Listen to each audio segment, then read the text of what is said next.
नमस्कार विद्यार्थी मित्रांनो, कंबाईन 2024 गट ब गट क ची जाहिरात नेक्स्ट वीक मध्ये येणार आहे. या संदर्भात पाठीमागे व्हिडिओ मी घेतला होता. बऱ्याच विद्यार्थ्यांच्या कमेंट आणि मेसेज आहे की सर या एक्झामसाठी विद्यार्थ्यांना कोणकोणती डॉक्युमेंट लागणार आहे याच्यावरचा व्हिडिओ द्या. सो आत्ताच अजून जाहिरात येणार आहे, पण आत्ताच मी तुम्हाला या व्हिडिओच्या माध्यमातून सांगतो की तुम्हाला फॉर्म जर भरायचा असेल तर कोणकोणते डॉक्युमेंट तुमच्याकडे असणं गरजेचं आहे. अन्यथा तुम्हाला तुमच्या कॅटेगरीतनं रिझर्वेशन मिळणार नाही. तुम्ही ओपनमधनं फॉर्म भरू शकता. सो ही लिस्ट तुम्ही नोट करून ठेवा. बघा, फॉर्म भरताना कोणते डॉक्युमेंट लागतात, फॉर्म भरताना कोणते डॉक्युमेंट नसतील तर चालणार आहे, आणि डॉक्युमेंट्स कोणत्या वर्षात लिहावी, डॉक्युमेंट नसतील तर फॉर्म कसा भरावा याबद्दल पण तुम्हाला या व्हिडिओच्या माध्यमातून गाईड करतो. आता बघा, तिकडे जाण्यापूर्वी तुम्हाला अजून एक सांगू इच्छितो की इग्नाइट अकॅडमीकडनं एवढ्या काही दिवसातच बॅच आपण लॉन्च करत आहोत. सो 2 ते 3 दिवसात बॅच लॉन्च होणार आहे. कुठेच जाऊ नका, अभ्यास प्रॉपर चालू करायचा. आपल्याला आपली सगळी टीम रेडी होते, सगळं मटेरियल आपलं रेडी झालेलं आहे. फक्त 2-3 दिवसात आपण बॅच अनाऊन्स करणार आहोत. कंबाईनची जाहिरात कधी येणार याबद्दल मी बोललो होतो. माननीय देवेंद्र फडणवीस यांनी अनाऊन्स केलं होतं किंवा ट्विट केलं होतं की पुढच्या आठवड्यामध्ये ही ॲड येणार आहे. या ॲडमध्ये आपण जर बघितलं तर 6 पदांसाठीची ॲड आहे. गट ब चे 4 पदं आहे आणि गट क चे 6 पदं, अशा एकूण 10 पदांसाठीची जाहिरात येणं अपेक्षित आहे. आता यामध्ये कोणकोणते डॉक्युमेंट लागतात यासाठी मी पुरावा विथ प्रूफ घेतलेला आहे. ॲड घेतली 2023ची. बघा, 2023ची ॲड तुमच्या समोर आहे आणि त्यामध्ये लागणारे डॉक्युमेंट तुमच्या समोर ठेवली आहे. टोटल 19 डॉक्युमेंट आहे, पण सगळ्यांनाच ही 19 डॉक्युमेंट लागत नाही. कुणाला एखादा डॉक्युमेंट लागत असेल तर दुसऱ्याला लागत नाही. वन बाय वन आपण याच्याबद्दल थोडक्यात माहिती घेऊया. नावातील पुरावा, इथे फॉर्म भरताना तुम्हाला SSCच्या नावानेच फॉर्म भरायचा आहे. सो त्यासाठी 10वीचं मार्कशीट, 10वीचं प्रमाणपत्र तुमच्याकडे असणं गरजेचं आहे. वयाचा पुरावा, तुम्हाला 10वीचंच मार्कशीट इथे लागणार आहे, किंवा तुमचं बर्थडे असेल, LC असेल, TC असेल, तो पण इथे गृहीत धरला आहे. शैक्षणिक अर्हतेचा पुरावा, हे सगळ्यासाठी पदवी तुमची लागणार आहे. पदवीचं प्रमाणपत्र लागेल तुम्हाला, पदवीचं मार्कशीट पण लागेल. यासाठी तुम्हाला पदवीचं ॲपियर असणारा विद्यार्थी सुद्धा फॉर्म भरू शकणार आहे. सामाजिक दृष्ट्या मागासवर्गीय असल्याबाबतचा पुरावा, म्हणजे जेवढे कॅटेगरीतनं विद्यार्थी येतात त्यांना कास्ट सर्टिफिकेट लागणार आहे. कास्ट सर्टिफिकेट फॉर्म भरण्याच्या डेटला तुमच्या हातात असणं गरजेचं आहे. नसेल तर ओपनमधनं फॉर्म भरू शकतात. त्यानंतर इथे ॲपियर विद्यार्थी, पदवीचा ॲपियर विद्यार्थी पण फॉर्म भरू शकणार आहे. 5वं, आर्थिकदृष्ट्या दुर्बल घटक असाल तुम्ही, EWS असाल तुम्ही, तर EWSचं सर्टिफिकेट तुमच्याकडे असणं गरजेचं आहे.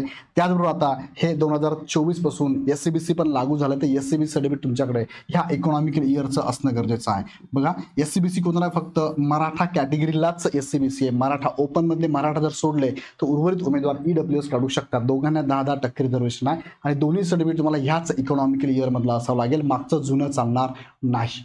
अर्ज सादर करण्याच्या अंतिम दिनांकास वैध असणारे नॉन क्रिमिलियर, म्हणजे इकॉनॉमिकल इयर यामध्ये येते 2024, 2025 हे वर्ष असणारं NCL नॉन क्रिमिलियर तुमच्याकडे असणं गरजेचं आहे. जर ते नसेल तर तुम्हाला तुमच्या कॅटेगरीतनं आरक्षण मिळणार नाही, तुम्ही ओपनमधनं कन्सिडर केले जातात.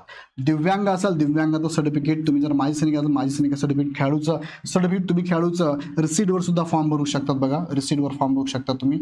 आणि नंतर तुम्हाला ते काय करायचं आहे, सर्टिफाईड करायचं आहे. संचालक नेहरू युवा कल्याण यांच्याकडनं तुम्हाला सर्टिफाईड करून घ्यायचं आहे. अनाथ सर्टिफिकेट लागेल, प्रकल्प रस लागेल, भूकंप रस लागेल, अंशकालीन सर्टिफिकेट, हे सगळं सर्टिफिकेट तुम्हाला समांतर आरक्षणानुसार लागेल. ज्यांना याच्यातनं आरक्षण घ्यायचं असेल त्या उमेदवारांना त्याचं सर्टिफिकेट लागणार आहे. जर त्याच्यातनं घ्यायचं नसेल तुम्ही ओपनमधनं फॉर्म भरू शकता. त्यानंतर अराखीव महिला, त्यानंतर मागासवर्गीय, आर्थिक दुर्बल घटक, खेळाडू, दिव्यांग, माजी सैनिक, अनाथ, प्रकल्प, भूकंप, अंशकालीन पदवीधर कर्मचारी आरक्षणाचा दावा असल्यास अधिवास प्रमाणपत्र, म्हणजेच तुम्हाला सगळ्यांनाच डोमेसाईल सर्टिफिकेट लागणार आहे. बरोबर आहे, महाराष्ट्राचं सर्टिफिकेट लागतंय. आदिवासी प्रमाणपत्र आपण जरा SSC नावात बदल झाला असेल, 10वीच्या नावानेच फॉर्म भरायचा. नावात जर बदल झाला असेल, 2 गोष्टी आहे. स्पेलिंग मिस्टेक असेल तर ॲफिडेविट लागतं, नावात मोठा बदल असेल तर गॅझेट लागतं. मॅरिड वुमनला सुद्धा एक तर मॅरेज सर्टिफिकेट लागतं किंवा गॅझेट लागतं. मराठी भाषेचं ज्ञान असल्याचा पुरावा, तुम्हाला 10वीला मराठी असेल, 12वीला मराठी असेल तर वेलांकुट, नसेल 10वी 12वी मराठी तर तुम्हाला याचा एक फॉर्म मिळतो, एक फॉर्म मिळतो. तो फॉर्म तुम्हाला भरून सबमिट करायचा असतो. तो फॉर्म मी तुम्हाला इथे दाखवतो, तो फॉर्म तुम्हाला लागणार आहे. लहान कुटुंबाचं प्रमाणपत्र, तुमचं लग्न झालं असू द्या किंवा न झालं असू द्या तरी पण हे सर्टिफिकेट लागतं. याचा पण एक फॉर्मॅट आहे, तो फॉर्मॅट तुम्हाला मी दाखवतो. तो सिंपल आहे, तुम्हाला भरून घ्यायचा, सेल्फ सर्टिफाईड करायचा आहे. टंकलेखनाचे प्रमाणपत्र, ज्यांना क्लिरिकल म्हणजे क्लर्क आणि टॅक्स असिस्टंट या पदासाठी फॉर्म भरायचा त्यांना मराठी इंग्लिश बोध प्रमाणपत्र लागतील. टॅक्स असिस्टंटला 2 लागतात आणि क्लिरिकलला म्हणजे क्लर्कला फक्त दोघांपैकी एक असलं तरी चालतंय. तेही सर्टिफिकेट तुमचं ऑथराईज असणं गरजेचं आहे. त्यानंतर विहित नमुन्यातील अनुभव प्रमाणपत्र, इथे कोणत्याच पदाला अनुभवाची गरज नाही. सो अनुभव सर्टिफिकेट सर्टिफिकेट लागणारच नाही. अशी ही डॉक्युमेंट तुम्हाला इथे फॉर्म भरताना लागणार. ही सगळी डॉक्युमेंट तुम्ही नीट लक्षात घ्या. यातलं एखादं डॉक्युमेंट जर तुमच्याकडे नसेल तर तुम्हाला त्या आरक्षणाचा फायदा घेता येणार नाही. तर पुढे थोडक्यात अजून एक्सप्लेन करायचं म्हटलं तर थोडक्यामध्ये बघा, मला 1 बाय 1 सांगायचं म्हटलं तर टायपिंग सर्टिफिकेट कुणाला आणि कधीचे लागणार आहे बघा.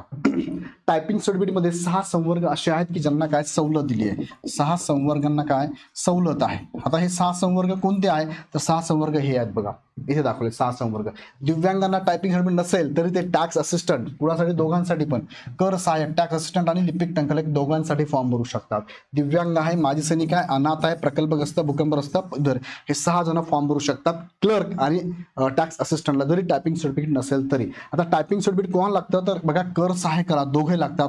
मराठीचं 30 लागतं आणि इंग्लिशचं 40 लागतं. लिपिक टंकलेखकला मराठीचं 30 किंवा इंग्लिशचं 40 दोघांपैकी एक असेल तरी चालणार आहे. ओके, मग ह्या 6 संवर्गांना सवलत दिली आहे. बाकीच्या संवर्गांना मात्र म्हणजे सगळ्याच कॅटेगरीला तुम्हाला इथे सर्टिफिकेट लागणार आहे. टायपिंग सर्टिफिकेट तुम्हाला इथे फॉर्म भरतानाच लागणार आहे. मेन्सचा फॉर्म भरताना दिलं तर चालेल का? चालणार नाही. आत्ताच लागणार आहे, फॉर्म भरतानाच लागणार आहे. तुमचं रिझल्ट बाकी आहे, रिझल्ट पेंडिंग आहे, त्याचे सॉफ्ट कॉपी भरू का?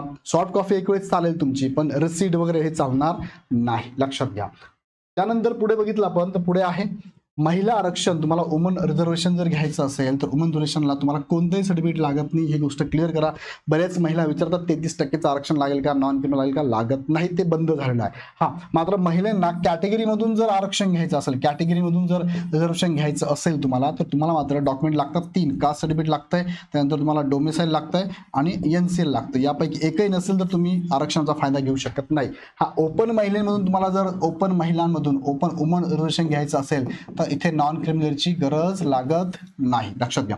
भूकंपग्रस्तांना सर्टिफिकेट लागेल, प्रकल्पग्रस्त सर्टिफिकेट लागेल, अंशकालीनला लागेल, अनाथ लागेल. EWS प्रमाणपत्र हे दरवर्षी काढावं लागतं बघा, दरवर्षी काढण्याची गोष्ट आहे. सो मागचं कोणतंही चालणार नाही, ह्या वर्षाचंच इकॉनॉमिकल इयरचं चालेल. नॉन क्रिमिनल तुम्हाला इथे लागणार आहे, हे जे इयर जे चालू आहे त्या इयरचंच लागणार आहे, लक्षात घ्या. त्यानंतर नॉन क्रिमिनल बऱ्याच जणांना 3 इयरचं असतं, 2 इयरचं असतं, 1 इयरचं पण असतं. ह्या कोणत्याही नॉन क्रिमिनलमध्ये तुमचं 2024 आणि 25 हे इकॉनॉमिकल इयर येत असेल तर ते सर्टिफिकेट इथे चालणार आहे. त्यानंतर SCBC सर्टिफिकेट जर तुम्ही बघितलं SCBC, तर SCBCच्या उमेदवारांना हे सुद्धा दरवर्षी काढण्याचं सर्टिफिकेट लागणार आहे बघा. आणि SCBCला नॉन क्रिमिनल लागतं. नॉन क्रिमिनल कोणाला लागतं आणि कोणाला लागत नाही ते पण मी मला थोडक्यात सांगतो.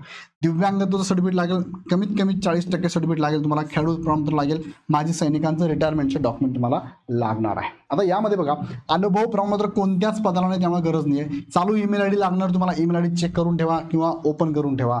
चालू मोबाईल नंबर लागेल तुमचा. ओळखीचा पुरावा लागेल तुम्हाला. ID प्रूफ वापरताना जर तुम्ही ज्या नावाने फॉर्म भरला पण नावात जर बदल केला असेल, नावात जर बदल असेल तर ह्या बदलाच्या अंतर्गतच तुम्हाला हॉल तिकीट येतं आहे. बदलाचं हॉल तिकीट येतं, याच्या अगेन्स्टच तुम्हाला ID कार्ड लागतं. सो लक्षात घ्या, तुमचं ID कार्ड जे आहे ते नावात बदल करून जे नाव असेल त्याचंच येईल.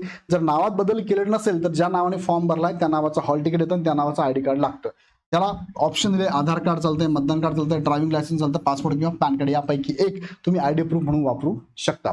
त्यानंतर SCBCचा थोडक्यात मी तुम्हाला सांगतो बघा. SCBC जर आपण बघितलं तर SCBCला इकॉनॉमिकल इयर मधलं सर्टिफिकेट लागते 2024-2025च लागणार आहे. त्याला NCL पण लागणार आहे. आता NCL कुणाला लागतं आणि कुणाला लागत नाही तर NCL बघा, NCL कोणाला लागतं? सगळ्या कॅटेगरी. कोणत्या सगळ्या म्हणजे कोणत्या?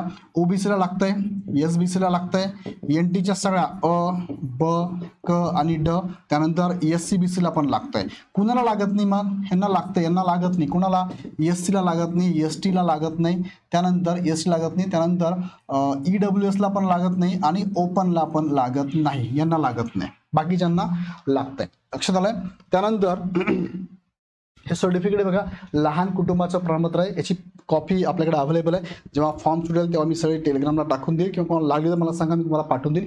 हे तुम्हाला सेल्फ सर्टिफाईड करायचं. तुम्हाला माहिती घेऊन सेल्फ सर्टिफाईड करायची. तुम्हाला 2 पेक्षा जास्त अपत्य नसावी त्या संदर्भातले सर्टिफिकेट आहे. आणि तुम्हाला मराठीचा 10वीला 12ला मराठी विषय नसेल तर हा एक फॉर्मॅट आहे. हा फॉर्मॅट जायचा तुमच्या स्कूलला जायचं, कॉलेजला जायचं. कॉलेजला मराठी डिपार्टमेंटची HOD असेल त्यांच्याकडून सायन्स सिग्नेचर घ्यायचे आणि प्रिन्सिपलची सायन्स सिग्नेचर घेऊन हे सबमिट करायचं. बस दॅट्स इट, एवढंच आहे. हे डॉक्युमेंट तुम्हाला लागतील. जर डॉक्युमेंट नसतील तर तुम्हाला ओपनमधनं फॉर्म भरावा लागतील. काही डॉक्युमेंट असतील, काही नसतील तर तुम्हाला फॉर्म भरताना काळजी घ्यावी लागणार आहे. फॉर्म कसा भरायचा करायचं मी तुम्हाला सांगेलच. असं फॉर्म आत्ताही तुमच्याकडे काही डॉक्युमेंट नसतील तर वेळ अजून पुष्कळच आहे, तुम्ही डॉक्युमेंट काढू शकता, कारण फॉर्म सुटल्यावरती 20 दिवस फॉर्म भरायला वेळ मिळतो. आता तुमच्याकडे अजून ॲड यायला 5 दिवस आहे, म्हणजे अजून तुमच्याकडे 25-30 दिवस आहे. ह्या दिवसात तुमचे जे डॉक्युमेंट तुम्हाला वाटतात ते काढून ठेवा. अजून काही डॉक्युमेंटबद्दल काही शंका असेल कमेंटमध्ये टाका, त्याचे उत्तर मी तुम्हाला कमेंटमध्ये देईल, किंवा माझा नंबर सेव्ह करून ठेवा 9420124444. ह्या नंबरला व्हॉट्सअपला फक्त मेसेज करा. शक्यतो कॉल इमर्जन्सी असेल तरच करा, अदरवाईज आमची टीम पण आहे, या टीमला तुम्ही कॉल केला तुम्हाला सुद्धा डॉक्युमेंट हे पाठवतील. 88-88-25-117.